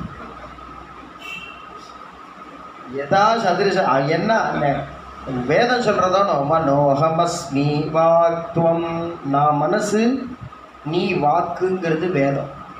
இந்த கல்யாண மந்திரத்தில் வருது. இதெல்லாம் கல்யாணம் பண்ணிக்கிறோமே, அப்போ இந்த இந்த இந்த கல்யாணம் பண்ணிக்கிற பையன் அந்த பொண்ணுக்கிட்ட சொல்கிறான் மனோஹமஸ்மி, நான் மனசுமா, வாக்துவம் நீ வாய். வாய் எங்கேருந்து வந்ததுன்னு புரியுறதா? வேதம் சொல்கிறது. அப்போ என்னென்னா நாம் ஒரு ஹிருதயமாக இருக்கணும், ஒரு வாக்காக இருக்கணும்னு அர்த்தம். நான் ஒன்று நினச்சிட்டு நீ ஒன்று நினச்சிட்டு இருக்கக்கூடாது, நான் ஒன்று பேசிட்டு நீ ஒன்று பேசிட்டு இருக்கணும். நம்ம ரெண்டு பேராக இருக்கோமே தவிர மனசு ஒன்றா இருக்கணும், வாக்கு ஒன்றா இருக்கணும். அப்போ தான் செயல் ஒன்றா. இப்போ அப்போ அது சதிருஷதாரம்னா 10,000 தேவ வருஷத்தில் தபஸ் பண்ணி பகவானை பிரத்யக்ஷமாக பண்ணி அந்த கர்தம பிரஜாபதி பகவான் உனக்கு என்னப்பா வரன் வேணும்னு கேட்கும் பொழுது அந்த கர்தம பிரஜாபதி 10,000 தேவ வருஷத்தில் தபஸ் பண்ணி பகவானை பார்த்து கேட்குறார், எனக்கு அனுகூலமான பத்தினியை கொடுன்னு கேட்குறார். அப்போ தான் பகவான் சொல்கிறார், என்னுடைய பேத்தியாக இருக்கக்கூடிய தேவஹூதியை நான் உனக்கு பார்த்து வச்சுருக்கேன். அவளுக்கு தான் கபில வாசுதேவர் பகவான் அவதாரம் பண்ணுறான். அப்போ என்னன்னா அது அப்படி அமையுமான்னா அது நான் கதையில் உட்காந்து பேச வேண்டாம், அவளுக்கு தெரியும் அமையுமா அமையாதா, அமைஞ்சிருக்கா இல்லையா. யதா சதிருஷதா, அப்படி நான் நினைக்கிற மாதிரி ஒரு ஆத்துக்காரி எனக்கு அமைஞ்சுட்டா வாழ்நாள் பூரா நான் எப்படி சந்தோஷப்படுவேனோ ததைவாகமனம் மன்யே ஸ்வாகதந்தே மகா, நான் அவ்வளவு சந்தோஷப்படுறேன். நீங்கள் வாங்க வாங்க உள்ள வாங்க. புத்திர ஜன்மா பிரஜஸ்யச, கல்யாணம் ஆகி 10 வருஷம் ஆகுது, குழந்தை பிறக்கலைன்னு நான் எவ்வளோ அழுதேன்னு எனக்கு தான் தெரியும். தசரத மகாராஜா சொல்கிறார். ஏன்னா மகாராஜாவானதுனாலேயே எல்லா இடத்துலையும் அழ முடியாது, ஆத்துக்காரிட்ட அழ முடியாது. ராத்திரி படுத்துட்டாக்க காலத்தால் தலகாணி நனைஞ்சி கிடக்குமா, ராத்திரி பூரா அழுவானா. வேற எங்கே அழகு? ராஜாவால் வேற எங்கேயாவது அழ முடியுமா? வெறும்னா சாதாரண பிரஜையாக இருந்தால் ஏதாவது அழலாம், ஃப்ரெண்டுக்கிட்ட சொல்லி வருத்தப்படலாம். ராஜான்னா யார்கிட்ட சொல்ல முடியும்? என்ன பண்ணுறது? சொல்லிக்கிறதுக்கு கூட முடியாத அளவு மனசுலையே வச்சுட்டு ஒரு நாள் 2 நாள், 1 வருஷம் 2 வருஷம் 10 வருஷம் 100 வருஷம் 1000 வருஷம் இல்லை 60,000 வருஷம் மனசில் புழுங்கியிருக்கேன். அப்படி அந்த புழுக்கத்துக்கு ஒரு பதிலாக ராமச்சந்திரமூர்த்தி பிறந்தானே, அந்த குழந்தை முகத்தை பார்த்து நான் எவ்வளவு சந்தோஷப்பட்டேனோ அவ்வளவு சந்தோஷப்படுறேன். ஸ்வாகதந்தே மகாமுனே, புள்ள பிறக்காத வாளுக்கு புள்ள பிறந்தா அவன் எவ்வளவு சந்தோஷப்படுவாளோ. யதா சதிருஷதாரேஷு புத்திர ஜன்மா பிரஜஸ்யச, சதிருஷதாரேஷு புத்திர ஜன்மா பிரஜஸ்யச. இதில் என்ன சுவாரஸ்யம்னா சதிருஷதாரேஷுங்கிறது ஒன்று முதல்ல பார்த்துட்டோம், சதிருஷமாக ஆத்துக்காரி வேணும். புத்திர ஜென்மா பிரஜஸ்யங்கிறது ஒன்று, குழந்தை பிறக்காத ஆளுக்கு குழந்தை பிறந்தா எவ்வளவு சந்தோஷப்படுவாங்க. இது ரெண்டுத்தையும் சேர்த்தாரான் தசரத மகாராஜா. யதா சதிருஷதாரேஷு புத்திர ஜென்மா. ஏன் அப்படின்னா அந்த பாயச ரூபியா அந்த தேவன் பாயசத்தை கொண்டு வந்து கொடுத்தான். அது எஜமானசிய பத்தினி எஜமானிக்கு மாத்திரம்தான் செல்லுபடி ஆகும்னு அவர் சொல்லியிருந்தாருன்னா கௌசல்யக்கு மாத்திரம்தான் குழந்தை பிறந்தது. என்னதான் இருந்தாலும் சுமித்திரைக்கு குழந்தை இல்லைன்னு ஆயிருக்கும், கைகேயிக்கு குழந்தை இல்லைன்னு ஆயிருக்கும். அந்த வருத்தம் கௌசல்யக்கு குழந்தை பிறந்திருந்தாலும் இந்த சந்தோஷம் ஒரு பக்கத்தில் இருக்கும், அந்த துக்கம் ஒரு பக்கத்தில் இருக்கும். ஆனால் அது மாதிரி இல்லாமல் சதிருஷதாரேஷு எல்லா ஆத்துக்காரிக்கும் நல்லபடியாக குழந்தை பிறந்தது. அது எல்லா ஆத்துக்காரிக்கும் நல்லபடியாக குழந்தை பிறந்த போது நான் எவ்வளவு சந்தோஷப்பட்டேன்னா, ஒருத்திட்டு கூட குழந்தை இல்லை, இவனுக்கு குழந்தை இருக்கு இவனுக்கு குழந்தை இல்லைன்னாலும் வருத்தம் இருக்குமே. அப்படி இல்லாமல் எல்லாருக்கும் நல்லபடியாக குழந்தை பிறந்தது. அப்போ நான் எவ்வளவு சந்தோஷப்பட்டேனோ ததைவாகமனம் மன்யே ஸ்வாகதந்தே மகாமுனே, அவ்வளவு சந்தோஷப்படுறேன். பிரணஷ்டஸ்ய யதா லாபஹ, உயிராக ஒரு பொருள் வச்சுன்னு இருக்கோம். பிராட்டி கெட்டு போயிட்டா, ராவணன் தூக்கின்னு போயிட்டான் பிராட்டியை. ஆனால் அந்த பிராட்டியை வந்த பொழுது அடைஞ்ச பொழுது பிரபு எவ்வளவு சந்தோஷம். இந்த பிராட்டி கண்டேன் சீதையேன்னு ஒன்று ஆஞ்சநேயரை கட்டினாரு. ஆஞ்சநேயரை கட்டினோம்னா அவருக்கு ஆசை இல்லை, பிராட்டி விஷயமா ஒரு செய்தி வருதே நமக்கு. அப்போ என்னன்னா பிரணஷ்டசிய யதா லாபகம். உயிராக வச்சுட்டு இருந்த ஒரு பொருள் கெட்டு போயிடுது, அதை தேடி தேடி பார்க்குறோம். எல்லா பீரோவையே கமுத்தி போடுறா, கிடைக்க மாட்டேங்குது. அது ஆயிரத்தி வருத்தப்பட்டுட்டே இருக்கா. 2 மாதம் ஆச்சு, 3 மாதம் ஆச்சு. வேற ஏதோ ஒரு சாமானை தேடும்போது இது கிடச்சிருது. அப்போ எவ்வளவு சந்தோஷப்படுவாளோ அது மாதிரி சந்தோஷப்படுறேன். ஸ்வாகதந்தே மகாமுனே, நீங்கள் வந்ததில் எனக்கு அவ்வளவு சந்தோஷம். யதா ஹர்ஷ மகோதயே, நல்ல புண்ணிய காலம் எது? தான காலம். அர்த்தோதயமா மகோதயமா, சூரியோகராக புண்ணிய காலமா, சந்திரகிரணமா, எந்த காலம் தானத்துக்கு சிறந்து? யக்ஷ பிரஷ்னத்தில் யக்ஷஸ் கேட்குறதோன்னு தர்மபுத்திர தானசிய காலவாக்கியாகி, எந்த காலத்தில் தானம் பண்ணால் பெரிய புண்ணியம்? தர்மபுத்திர சொல்கிறார், சத்பாத்திரம் எத்தனை நம்பியது இல்லை. உன் கண்ணு முன்னாடி ஒரு சத்பாத்திரமாக ஒருத்தர் வந்தாரா, அதுதான் தான காலம், அவருக்கு கொடுங்க. அடுத்த வாரம் சூரிய கிரகணம், நீங்கள் நான் அவசியம் நம்ம பார்த்துக்க வரணும், தானம் தரணும்னா அடுத்த சூரிய கிரகணம் வரும். அவர் வருவாரா இல்லை நீ இருப்பியா தெரியாது. சூரிய கிரகணம் நிச்சயமாக, அதில் சந்தேகம் இல்லை. அப்போ அதான் சத்பாத்திரம். நீ கண்டு முன்னாடி போயிட்டு இருக்கும்பொழுது ஒரு சத்பாத்திரமாக ஒருத்தர் உடனே கையில் இருக்கிறது கொடு. அப்போ என்னன்னா எது மகோதயமா? யதா ஹரிஷ மகோதயமான காலம் எது? பெரிய புண்ணிய காலம் எது? யாருக்கு எது வேணுமோ அது மகோதயமான காலம். கண்ணு தெரியாதவனுக்கு திடீர்னு கண்ணு தெரியறதுன்னு வச்சுக்கோங்க. ஏதோ ஒரு ஆப்ரேஷன் பண்ணால் கண்ணு தெரிஞ்சிருக்கும் அவனுக்கு. ஆனால் மகோதயம், கண்ணு தெரியல, கண்ணு வந்துடுது. ஏதோ உடம்பு சரியில்லை, யாரோ டாக்டரை போய் பார்த்தா சரியாக போயிட்டு வந்துருக்கோம், மகோதயமான காலம். நான் 30 வயசு ஆகிடுச்சு சார், நானும் மாற்றி மாற்றி பார்த்துட்டு இருக்கேன். நான் திடீர்னு யாரோ ஒருத்தர் வந்தால் எங்கள் காலத்தில் ஒரு பொண்ணு இருக்குது, நீ கல்யாணம் பண்ணிக்கோன்னா 32 வயசில் அவனுக்கு கல்யாணம் ஆகிடுதுன்னா மகோதயமான காலம்.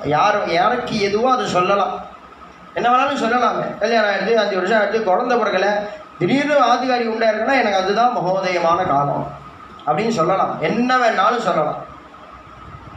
உண்மையான மகோதயமான காலங்கிறது என்னது? என்னைக்கு ஒரு ஜீவன் தன் குருநாதரை போய் சரணடைகிறதோ அதுதான் மகோதயமான, அதுதான காலம். மகோதயமான காலம்னா என்னன்னா, நான் என் குருநாதரை பார்க்குறேன். அது தெரியாமல் தானே திண்டாடிட்டு இருக்கு. அது செலக்ட் பண்ண முடியாது. சாஸ்திரமே என்ன, குருநாதருங்கிறது எப்படி தெரிஞ்சுக்கிறது அப்படின்னா, உனக்கு தெரியாது, உன்னை மீறி உன் மனசு அவள்கிட்ட போய் பரியவசானம் அடையும், அதுதான் குருநாதர். அங்கே தாரதமியம் கிடையாது. இவர் நிறைய மேஜிக் பண்ணுறாரா, இவர்கிட்ட போனதுனால நிறைய கஷ்டம் தீர்ந்துதா, இல்லை அவர்கிட்ட போனதுனால நிறைய கஷ்டம், இவர்கிட்ட போனதுனால தான் நிறைய கஷ்டம் தீர்ந்துது, அதனால் அவர் தான் எனக்கு குருநாதர். அப்படி இல்லை. இந்த சுகதுக்க நினைப்பே இருக்காது. சுகதுக்க நினைப்பே இருக்காது. அது என்னன்னா அவளோட இருந்தால் போதும், அப்படி இருக்கும். அந்த மாதிரி ஒரு ஜீவன் எப்போ தன் குருநாதரை தரிசனம் பண்ணுறதோ அதுதான உண்மையான மகோதயமான காலம். அப்போ என்னன்னா, அப்பேற்பட்ட ரிஷியாக இருக்கிற நீங்கள் வந்திருக்கேனே, இதை விட மகோதயமாக காலம் எனக்கு உண்டா? யதாகர்ஷ மகோதயே ததைவாகமனம் மன்யே ஸ்வாகதந்தே மகாமுனே. அப்பேற்பட்ட சந்தோஷத்தை நான் அடையிறேன். நீங்கள் வாங்க வாங்கன்னு உள்ளே போய் எல்லாம் ரெடியாக இருக்கோன்னு ஆசனம் இருக்கே பார்த்து ஆசனம் நீங்கள்லாம் ரெடியாக இருக்கேன். அதில் உட்காந்துருச்சு பாத பூஜைகள்லாம் பண்ணி பிரதட்சணம் பண்ணி நமஸ்காரம் பண்ணி கை கட்டி வாய் புதைச்சி அவர்கிட்ட பிரார்த்தனை பண்ணுறான். கஞ்சதே பரமம் காமம் கரோமி கிமுகர்ஷிதா பாத்ரபூதோசி மே பிரம்மன்னே திருஷ்டியா பிராப்தோசி கௌஷிகா. பரமம் காமம் கஞ்சதே கரோமிங்கிறான். நீங்கள் மனசில் எதை உயர்வாக நினச்சிட்டு இருக்கீங்களோ அதை என்கிட்ட கொடு, அதை நீங்கள் கேளுங்க, நான் தரேன். என்னன்னா இது ஏன் இவ்வளவு கொண்டாடுறாங்க அப்படின்னா, இப்போ நம்ம கதை கேட்கும் பொழுது நமக்கு என்ன தோன்றது, தசரதன் தர்பாருக்கு வசிஷ்டர் வந்தார். எனக்கு குழந்தை இல்லை, நான் யாகம் பண்ணுறேன்னு நினைக்கிறேன், அதனால் குழந்தை பிறக்கும். சரி, உடனே வசிஷ்டர் யாகம் பண்ணுன்னு சொன்னார். உடனே விஸ்வாமித்திரர் பின்னாடியே கடாமரை பிறந்தார், விஸ்வாமித்திரர் வந்தார். இப்படின்னு நம்ம கதை கேட்கும்போது கேட்குறோம். தசரத மகாராஜா தான் சொல்கிறார், நீங்கள் வந்தது எப்பேற்பட்ட விஷயம் தெரியுமா? ஏன் அப்படின்னா, நீங்கள்லாம் வருவேளா? இப்போ நம்ம வசிஷ்டாச்சாரியரை தரிசனம் பண்ணணும்னு நினச்சா நடக்குமோ? நடக்குமோ? தபஸ் பண்ணணும். அதை தான் தசரத மகாராஜா சொல்கிறார், ஏ விஸ்வாமித்திரர், நீங்கள் வந்திருக்கீங்களே எப்பேற்பட்ட பாக்கியம். ஏன் அப்படின்னா, உங்களை தரிசனம் பண்ணணும்னு நான் நினச்சி கிளம்பினேன்னா முதல்ல நீங்கள் எங்கே இருப்பேன்னு தெரியாது. பூமி பூரா தேடணும். தேடி இதுதான் வசிஷ்டர் இந்த ஆசிரமத்தை தான் இப்போ இருக்கார் அப்படின்னா, நான் இங்கேருந்து கிளம்பி அங்கே வர வரைக்கும் நீங்கள் அங்கே இருக்கணும். நீங்கள் அங்கேருந்து கிளம்பி போயிட்டேரலாம். அதுவா அங்கே வந்தாலும் நீங்கள் சமாதியில் உட்காந்துருந்தேன்னா நான் கையை கட்டின்னு பேசாத உங்களை தரிசனம் பண்ணிட்டு போக வேண்டியதுதான். இல்லை கண்ணை மூழ்ச்சின்னு இருந்தேன்னா தசரதன் நான் வரேன் அப்படிங்கிறது உங்களுக்கு தெரியணுமே, நீங்கள் வாயை திறந்து பேசணுமே. நான் வந்து ஏதோ பேசலாம், என்ன வேணாலும் பேசலாம். நீங்கள் எப்பவும் ரிஷிகள் மௌனத்திலேயே இருக்கிறவா, நீங்கள் மௌனத்தை கழிச்சு என்ற ஒரு வார்த்தை பேசணும். தப்பி தவறி அதுவும் நடந்துடுது. தசரதா என்ன வேணும்னு நீ என்கிட்ட கேட்குறேன், நான் உடனே நீங்கள் நம்ம பாத்துக்கு வரணும் அப்படின்னு சொல்கிறேன். உடனே கிளம்பி வருவேன். நீங்கள் அவசியம் வரேன் அப்படின்னு வேலையை தவிர எப்போ வருவேன்னு யார் சாதுக்கள் நம்ம பார்த்து உள்ளே எப்போ வருவான்னு எப்படி தெரியும்?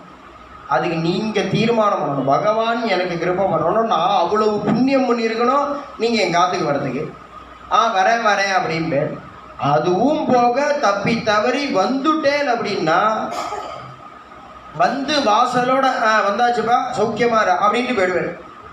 வாசல்லையே நின்றுட்டு பகவதி பிக்ஷாம் தேகி நாராயண நாராயண ஏதோ பிக்ஷை எடுத்து வந்து போட்டால் நீங்கள் அப்படியே போயிடுவேன். ஆனால் உள்ளே வரணும். உள்ளே வந்து உட்காந்து உங்களுக்கு என்ன வேணும்னு நான் கேட்கணும். நீங்கள் அது கேட்டு புரிஞ்சுட்டு சமாதி ஸ்திதியிலேருந்து இறங்கி நான் கேட்ட கேள்விக்கு நீங்கள் வாயை திறந்து பேசி எனக்கு இது குடுடா தசரதான்னு இதெல்லாம் நடக்கிற காரியமா? ஆனால் என்னன்னா ஏதோ ஒரு புண்ணியம் எனக்கு இப்போ நடக்கிறது. நான் உங்களை வந்து பார்க்கல, நீங்கள் எங்காத்துக்கு வாங்கன்னு நான் கூப்பிடலை, நான் மெனக்கடலை. நீங்களா எங்காத்து வாசலில் வந்து தசரதாங்கிறேன், நான் உங்களை கூட்டிகிட்டு வந்து உட்காந்து வச்சு கஞ்சதே பரமம் காமம் கரோமி கிமுகரிஷிதா, உங்களுக்கு என்ன மனசில் பெருசாக நினச்சிட்டு இருக்கேனோ அதை கேளுங்கோ, நான் பண்ணுறதுக்கு காத்துன்னு இருக்கேன் அப்படின்னு தசரத மகாராஜா விஸ்வாமித்திரர்கிட்ட சொல்கிறார். அவர் நாளைக்கு என்ன வேணும்னு கேட்பார். ஜானகி காந்த ஸ்மரணம் சத்குரு சுவாமினஹ அஞ்சனேய சுவாமினஹ ஸ்ரீராம் ஜெய ராம் ஜெய ஜெய ராம்.